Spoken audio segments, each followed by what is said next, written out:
এদিকে দলের ভারপ্রাপ্ত চেয়ারম্যান তারেক রহমানের স্বদেশ প্রত্যাবর্তন ঘিরে উজ্জীবিত হয়ে উঠেছে রাজশাহী বিএনপির নেতাকর্মীরা। সবাই প্রস্তুতি নিচ্ছেন দীর্ঘ ১৭ বছর পর প্রিয় নেতাকে দেশের মাটিতে বরণ করে নেয়ার।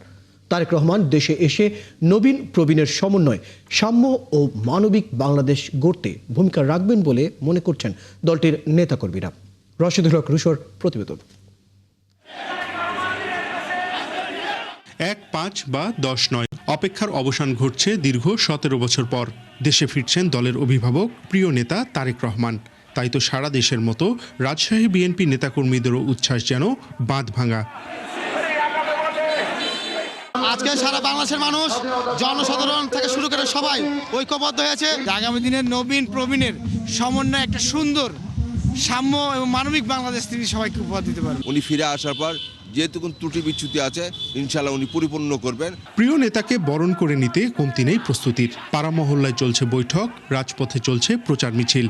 প্রিয় নেতার সংবর্ধনায় স্মরণকালের বড় জমায়েত করার লক্ষ্যে প্রস্তুতি নেওয়া হচ্ছে বলছেন নেতারা।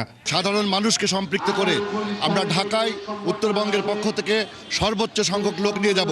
আমরা যাব ২৫ তারিখে আমাদের নেতাকে সম্বর্ধনা জানাবো। এদিকে গণতন্ত্রের শত্রুরা নির্বাচন বানচালে যতই চেষ্টা করুক, তারেক রহমানের নেতৃত্বে দেশের মানুষ একতাবদ্ধ। তাই তার স্বদেশ প্রত্যাবর্তন গণতন্ত্র রক্ষায় ঐতিহাসিক ভূমিকা রাখবে বললেন বিএনপি চেয়ারপারসনের উপদেষ্টা মিজানুর রহমান মিনু। এটা একটা ঐতিহাসিক, একটা আমাদের সর্বস্তরের এবং বাংলাদেশের মানুষের আবেগ উচ্ছ্বাস সবকিছুই এক জায়গায় পঞ্জীভূত হয়েছে। তার একটা ঐতিহাসিক আমরা দেখতে পাবো ২৫ তারিখে উনি যখন স্টেজে আসবে। রাজশাহী বিভাগ থেকে লক্ষাধিক মানুষ ২৫ তারিখ ঢাকায় তারেক রহমানের সংবর্ধনা অনুষ্ঠানে অংশ নেবেন বলে আশা করছেন দলটির নেতাকর্মীরা। রাশিদুল হক রুশো, ৭১, রাজশাহী।